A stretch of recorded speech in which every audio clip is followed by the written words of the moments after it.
people don't understand our situation, and they see it as like there's a lot of people that tell me bro, like you gotta think of your own life.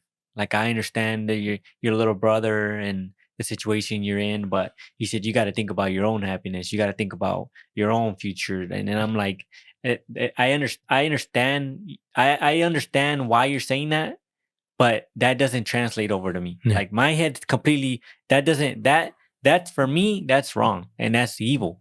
Because you're saying that my happiness comes first. And that's not the mentality that our family is. Our family is like for at least for me, all the rest of my family's happiness comes first, and then whatever's left, then I can have that. But I don't feel like that's a bad thing. I feel like that's the way it should be because I want my family to have a good ass life. And even if it costs me to my life to come a little bit down, it's worth it. And I don't see it as a bad thing. I see it as a good thing. And I know that the others are doing the same shit for me. But people, some people don't understand that. Yeah. And I don't have a way to explain it so that Yeah. they understand. I don't think 'Cause you could understand unless you're living it. No. Because even people who are close to me, who I consider who are close to me, I don't think they understand. You know, and I've had conversations with people, and when we talk to them, I don't think they understand. Like I can't ever abandon my brother, even though people will say that's like you said, that's not a responsibility. But it's like I know that if I leave, his quality of life goes down. And how is that? That's hella selfish for me to be like, well, to tell my mom that's your problem. Like, nah, I gotta worry about me. I gotta worry about my happiness. Yeah. No, because when I look at my brother and how innocent he is, and I'm like, I always be like, he would do it for me. And even if he wouldn't, that's still my brother, you know? And people think of it because you reach a certain age that, oh, you got to make your own life. And sure, you know, certain things apply to certain people because when you don't have something like this, you don't have to worry about this, then yeah, you can go do whatever you want. But when, like, for me to just leave my brother, I can't do that. That's why I was telling my brother the other day, I was like, when I was putting him on his chair, because he was getting upset, and because I don't know if he didn't want to leave to go outside and walk, and he was getting upset. And even though like he doesn't speak, I was like, "Why you hitting for?" Here's I told him, I was like, "Why you hitting me for? I'm the one who takes care of you." I was telling him, and he's just looking at me, and I told him, me and you are gonna ride this shit out. I looked him in his face, and I was like, "Me and you are gonna ride this shit out to the end, to life's over." And I took on some Bad Boys for Life, you know, some type of shit like that. And he's just laughing, and because I just can't see it, I can't see my life without him, and I can't live in peace. I know it seems like leaving him behind. Yeah, my life would be worse. Like my happiness would be worse if I detach myself from my family for the search of or on the quest to make my life better in the eyes of strangers, right? To increase my happiness as the average normal civilian does, I would be worse. My ass would be even worse. I would never be happy because my thought would be like I would just be thinking about him. Like like, is he eating? Is he cold? Is freaking, are we showering him? Like, I would be thinking all kinds of shit. And I don't see that. That will never happen. I can't do that. No matter who tells me, it doesn't matter which stranger, which girl, which family member, it doesn't matter. If they're like, oh, in order for this to continue, you need to step away from your family. My family comes first. I'll die. I'll die 100% satisfied. So long as I do everything within my power for my family to be happy. But I think a lot of people try to justify, leaving, you know. But it's like when your family, that's love. Like that's true love. Because like I believe life isn't supposed to be easy. And I tell you all the time, we're going to make sacrifices, and as we're going to get older, we're going to make bigger ones. And life's only going to get harder for us because of our little brother. Because as time going on, he's getting bigger, he's getting heavier. And luckily, we have my mom to guide us through all this because my mom's like a doctor. We be doing stuff, and I don't know. and she would correct me. Hey, don't do that. Do it like this. Or make sure you put 2 sweaters. Make sure you do this. Check his hands. So my mom's is the one who's been teaching us. So we rely a lot on her. So, but to me, like when I see these people who put their family in like their parents in homes or their kids, like because they always give you the option. You know, when you have a kid who is disabled and it's hard to take care of, they always give you the option of like other people can take care of him. You know, even since birth, they told us that. Ever since they noticed that he had a disability, like other people and they still tell us like other people can come in and help. But I don't trust nobody. With my brother, I don't trust nobody. As far as like caretaking, I'm like, nah, I don't, especially because I can do it. And if I don't do it, it's just out of laziness. And I'm not, I can't be lazy when it comes to my brother. So even though like, and I don't think people will ever understand that. I think the only people that understand it is people who are in similar boats. Yeah. And even then it's different because depending on because some people can walk, right? They just need assistance. And their level of assistance might vary, might be worse, might be better. But I think it's different.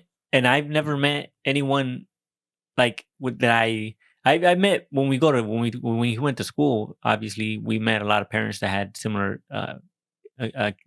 disabilities as our brother, but I never met like a stranger, like out, like go, like let's say somebody in my work or somebody that I knew, like that I met somewhere that it was as similar as me. Never met anybody. And What do you mean? What do you mean? like anybody who we know as far as friends Who's or taking care of acquaintances, somebody like that? yeah, who has somebody like that they're taking care of. I've never met anybody like that, but so I did. I never have, and then so it's hard. It's But not hard to the level of like where our brothers at, because like these people are, like you said, they're mobile. They can walk, they can talk. They might be like hard to get like what they want to say out or certain things like that. But like my brother can't walk, so it's different. But I do know people who have um issues. You know, there's our family members. You know, there's people in Mexico um who this guy, I don't know if he's our I think he's my dad's uncle, and he has a daughter, and she was born with like her shoulder up to her neck, something like this. So she's like kind of like this the whole time. And I'm like, and he said that the doctor said that you can do surgery when she was born to like help fix it. Yeah, but I don't think they have the money to do it. So now she's just like that. And he takes care of her and everything, makes sure she's fed and everything. You know, But she could talk. yeah, but if she can talk and everything. Oh, So there's like I've heard stories like, I've heard more stories of people mistreating these people with disabilities, even though they're relatives, than people actually taking care of them. And that's why I'm like, my brother can't be one of those people. I remember speaking to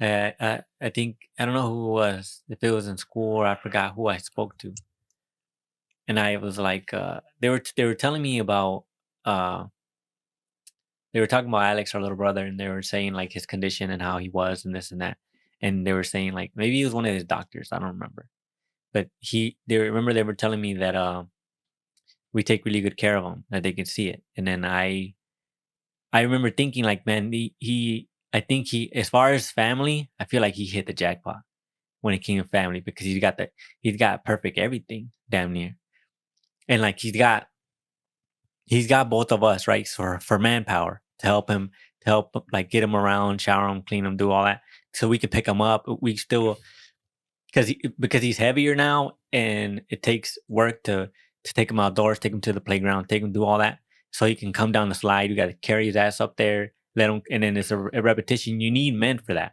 and so perfect. Boom, me and you, right? He's got the perfect mom, watches him, make sure she's on point when it comes to making sure he's healthy. Any little small little subtlety in the way he eats, how much he's drinking, the way he's acting, When he's sleeping, Yeah, he's sleeping. everything's on She's like, point. oh yeah, something's up with him with this. Something's up, and she knows she's on it.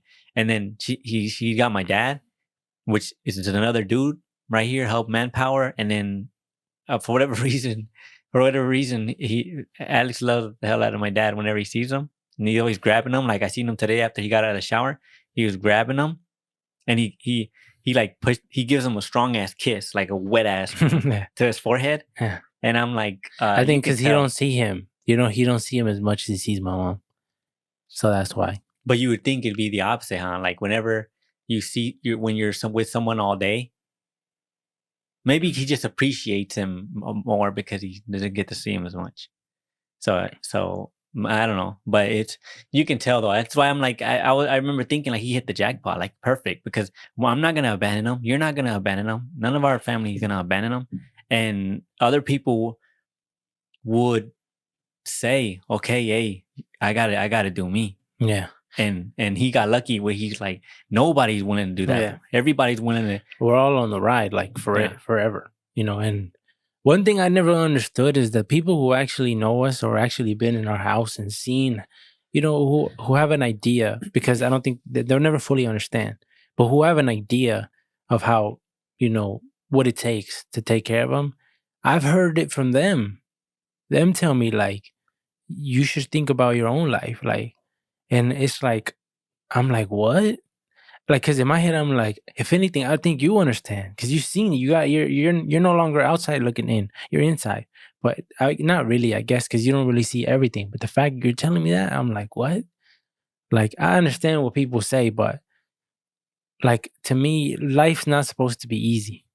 There's challenges and shit. It's difficult, and I'm not a bitch, and I can't. I believe that's why, that's why I believe that we've been raised, because it comes back to God to me, because everything is just so perfectly aligned. Like, I believe we're tough physically and mentally. We're not the bodybuilders, nothing like that, but we're strong. Like, we can lift shit, we can do shit, and especially mentally, because this takes both physical and mental. Because like you said, a lot of people would give up.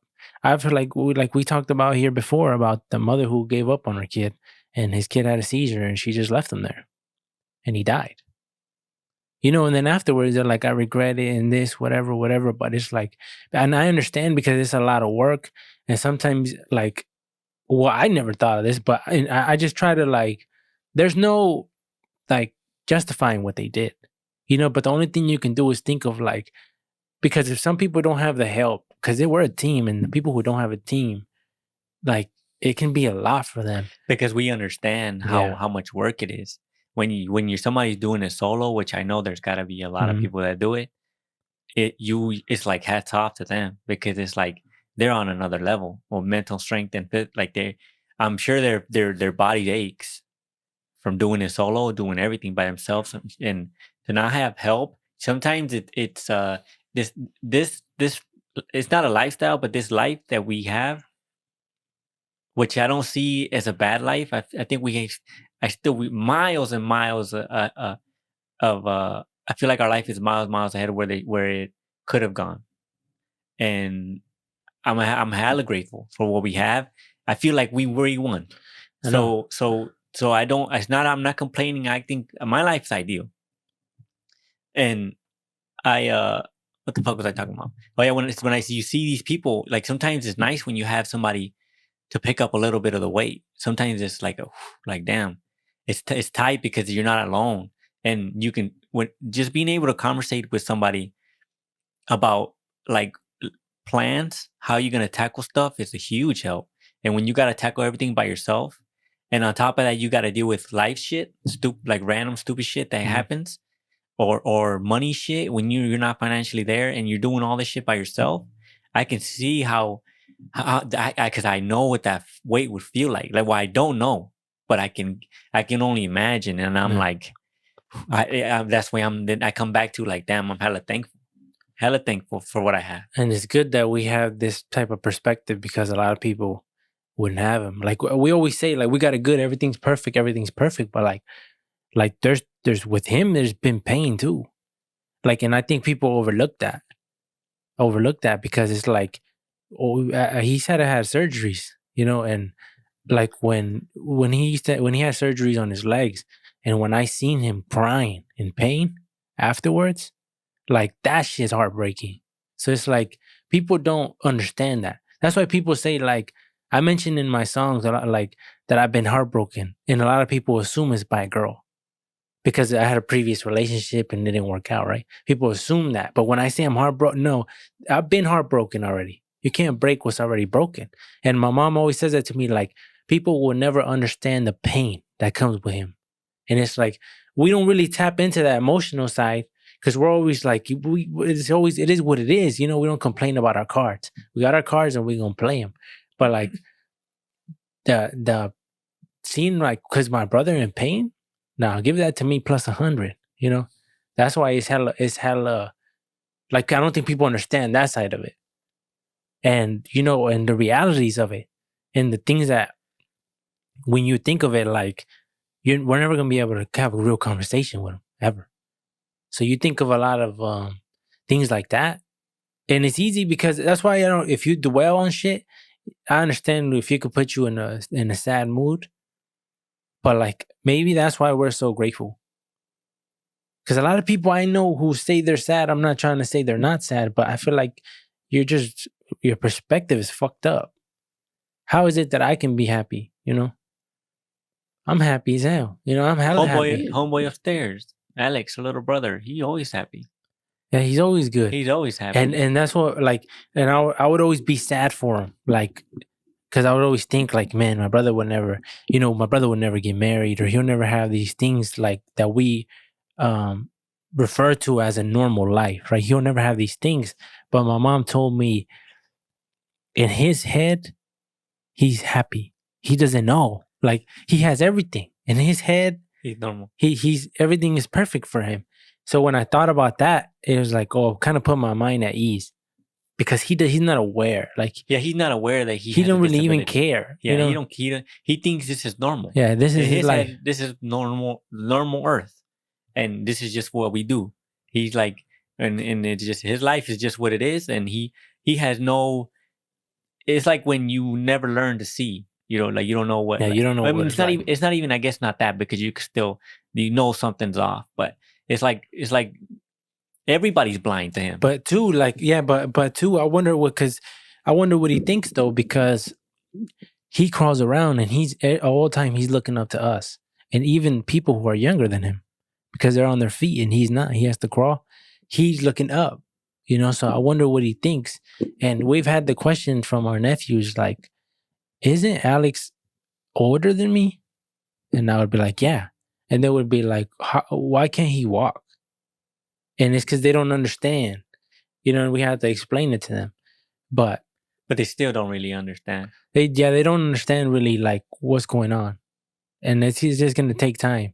But that's why they don't really understand the sacrifices one has to make. Like, even though we do them willingly, 100%, because it's like, there's no complaining around here. Like, you do what you have to do. And a lot of people will say, like, you have to do what you have to do to be successful. Like, if you have to go away, do whatever your shit. Like, but to me, there's no justifying that. There's no justifying leaving them, because I know leaving them brings his quality of life down. And that's his quality of life going down, not going to happen. It's for priority. Nobody. Yeah, it doesn't matter. It's priority. We'll figure it out. It doesn't matter. It's tight that we have all of us because it's a lot easier to manage shit. And I think too, like, that comes from street mentality. You think so? You think some of that shit rubbed off on us? Probably. Our loyalty? Yeah, because it's like who? If you're not loyal to your brother, well, then what? Like, what kind of a man are you? If you ain't loyal to your brother. So I don't know. I don't know. Yeah, because a lot of people see our relationship and they're like, "You're lucky," that because a lot of other brothers don't get along. I know, and it sucks. It sucks to see, and I don't. It would be tight if every brother got along, because it's powerful than a bitch. If you and your brother are 100% in sync, Like just imagine, like that's why I say like if my little brother was fine and he didn't have a disability, and you know how powerful, and we somehow kept the same mentality and view on life, how powerful we would be, because we're not we don't tend to the world. You know, we don't go to be accepted. We live our life and let people judge because they're gonna judge regardless. So like we're the type to fucking live together and shit, you know, and in the same house, even though we're all 30, you know, all whatever. We're that type to do that shit. Even though other people are like, you guys shouldn't be doing this. But I think a lot of people are followers. A lot of people, oh, because this is the norm to you guys. Oh, you should be doing this now. You should be, but who are you to tell me how to live my life? You know, simple things as like people. And it's crazy because a lot of people take away things they enjoy because other people say it's time to grow up. Like video games or doing certain things. Like, fuck that. You do what you want to do. Like and hold your responsibilities, you know, do what you're supposed to do, but don't let nobody rob you of no fun. Or just because they say something's whack or something like that. Like you do what the fuck you want to do. Who's gonna like, how can somebody tell me how to live? And then especially because if you're telling me how to live and I appear to be more happier than you, like obviously whatever I'm doing is working. Like you may see that I have less as far as material. I may have less, but I'm richer than you. and Like that's how, like the Bob Marley quote. You remember that? They said, "Are you rich?" And he's like, "What do you define rich?" Because when you think of it like that, I'm fucking balling. trillionaire. Yeah, I got everything. I got people who rock with me. I got people I can trust. I got people who will feed me, like ride or die shit. And me the same. And that's why it's just soldier street shit to me. It's a gang and shit. Like this is a unity. And when you have that, but like you think of any issue in this world, it ain't shit. No. You think about anything, doesn't matter. Even when it comes to financial, even when it comes to like physical, like it doesn't matter. And no matter, so long as we got all of us are together, then nothing. But I know it's tight. I don't know. It's just tight to have that mentality of not being able to tackle anything. That's just tight. Yeah, because a lot of people don't have that. But a lot of people might get that though with their own family, right? But the stress level, I feel like this is the life that we have. The stress, like what would you consider your stress level to be? It's very low. It's crazy low. There's inconveniences and like, oh, I gotta do this, but it's not like, maybe because I don't label certain things as stress that other people do. Because if other people had my life, they'd probably be like, I'm hella stressed. But because I'm not labeling what they would label stress, I'm like, I'm good. And then I'm just happy. All the time I'm happy. I'm like, everything's good. Like every day. Yeah. That's because there's no reason to be upset. And when you're grateful about everything and you really program your brain to do that, it seems like you have a different outlook on life. Every day I'm like, today's going to be a good day because the Lord Jesus woke me up. And that's like every day. Put that in my head. Put that every day. I woke up. And even when I'm like, man, this sucks. I don't feel like doing this today or risk whatever. I'm like, I'm alive. What the fuck am I bitching about? Because and it's like, to me, I always go back to my friend because to me, he died when he was 23. So I'm like, even if God takes me tomorrow, I had 5 years on him. So who the fuck am I to complain? You know what I'm saying? And it's like, because when you can die so young, and I already got 5 more, you know, so it's like, it really, like, it sucks, but it was a learning lesson from him, you know, because I was like, also in the way I view friendships, because I was like, I never hit him up and told him like, oh, because we were so distant, because he lived across the country. So I never hit him like, hey, this or whatever, how I felt, because that fool was like, he holds a lot of memories with me, and I did to him. So that's why I learned like, oh, you got to be more vocal. It's been tight. You got to be more vocal and tell homies like, hey, I'm proud of you, because people don't say shit like that because it's corny. But to me, when I don't fear judgment from the world, I'm going to say what I got to say, and I'm going to move how I'm going to move. And when you do shit like that, And that's why, even though if it comes off a little weird when I tell homies that, but I got to keep it real, and that's what I'm gonna do.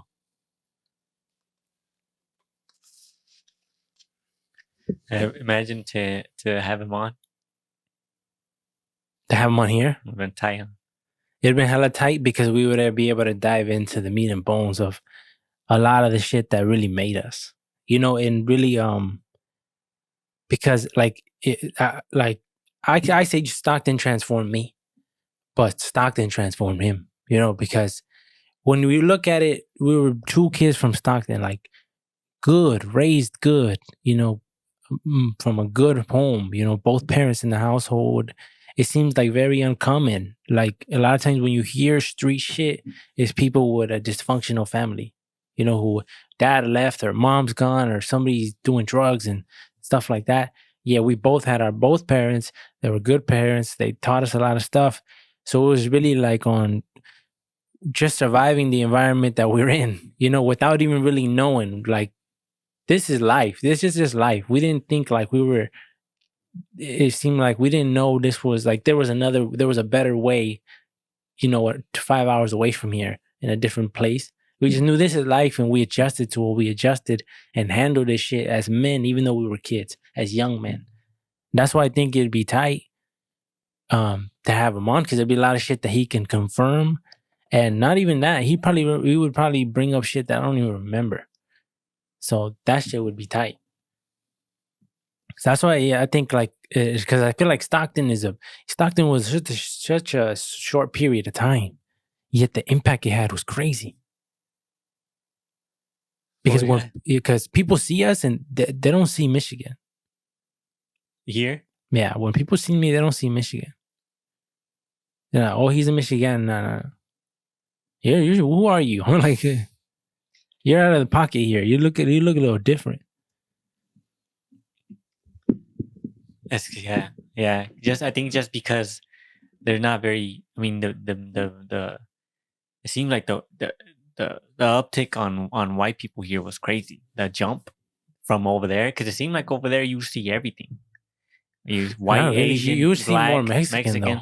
You see a lot more Mexicans than you do here, but you see white people. You see white people here, there, and there. You see a lot more Mexicans, obviously, but here it was just like straight brutal white. A few black, but even fewer Mexicans, and even fewer Asians. Over there, you would have Asian friends. I remember all throughout middle school, elementary school, I always had Asian and in friends. Stockton, it didn't matter. Like, if you were around there, we were all street. Yeah, nobody. The Asians, Yeah, the Indians, the Mexicans, the white dudes, all street, all ready to get busy, and that's the thing. And that just shows you that it's not a race. This is just a freaking hood, huh? Yeah, you just gotta adjust. You gotta adjust to where you're at. And like, people would say, oh, this kind of people are bitches. No, they're not. Some people will kill you. So never underestimate people just by their race. Like, people, how they make fun of Asians and stuff, or Chinese or something, like, bro, these people will fuck you up too. Don't think so. They don't think that they won't. I think they just, because they're different. Their upbringing was not in the same neighborhood. But you go to if you treat the same Asian people in a different in a rougher neighborhood, they'll fuck you up. Yeah. In Stockton, I don't remember a big community of Asians or Chinese. But like, I remember seeing them here and there, especially like in the flea markets. In the flea markets, it seemed like they were always there. They were always the vendors. Yeah. Oh, maybe they grew up now, because Stockton, there's areas in Stockton were like highly populated, even like, I don't want to say controlled, but like heavily gang oriented. And I'm like, you know what I'm saying? In Stockton, you can get fucked up by blacks, you can get fucked up by Mexicans, you can get fucked up by Asians, and maybe some Indians and some white people. Yeah. But it seems like, because what I remember, Stockton was mainly Mexicans. Seems like there was a lot of Mexicans, because a lot of people spoke Spanish too.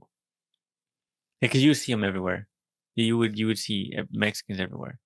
Because I that's why it was weird.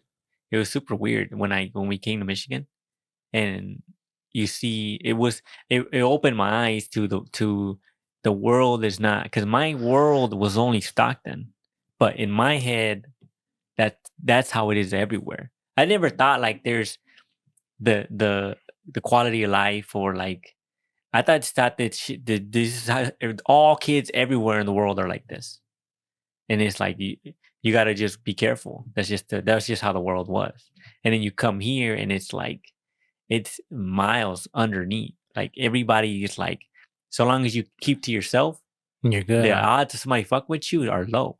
Mm. And over there, people will fuck with you just going because. to the store. Just because. Yeah, just going to the store, they'll fuck with you. Yeah, they look, and then colors. Over here, it seemed like you wear whatever. Nobody gave it. It seemed like I never came across somebody who said anything, tried to check you for any colors. Or for anything in particular, anything. And over there, for any color, small, real minor. You wear shoelaces with a specific color? So homie might say something. You know. Yeah, so you always, it was hella respect when you went anywhere, even here too, because that's how my mentality was. But it's way different down here. It's way more chill. It's like way easier to raise a family type shit. It's way better to raise your family in Michigan than it would be in Stockton. Yeah, because you think of like when we came over here, I thought I was still gonna continue getting in trouble. I thought I was still gonna fight. I was still gonna do all this, but I ended up not. Like, there's still minor shit that I got into, but it wasn't nothing like Stockton, and that shit really allowed me to grow, because you're no longer in trouble all the time, so you get to think about shit, and you learn. And as time went on, you learn like, oh, there's no point to that shit. 0 point to that shit. You do all that shit because you got something to prove. But when you got nothing to prove, there's nothing to do no more. You're straight. And I used to think like, because it was always like like a mentality of like us versus the world, right? It was always like fuck everybody else. But then I realized like, nah, like you gotta love people. You gotta be nice to people. Like what? Because it makes no sense just to be doing dumb shit out here. Huh? It doesn't make sense. Like, and that's why these neighborhoods, like, because this isn't the suburbs, but like this is like calm. Like not a lot of shit goes down over here, so and it's nice, huh? It's nice. There's no fuck shit going on. It's nice when you walk the street and there's nobody outside doing no dumb shit. If you see people outside, they're cutting the grass, or even they're having a little party, but nothing crazy. There's nothing going on. You can walk the streets and be fine. You see people jogging out here.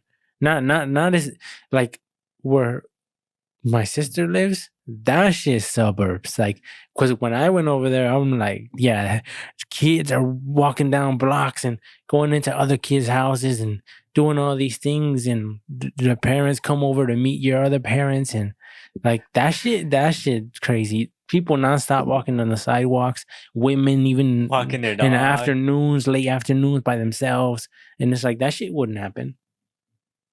People go indoors.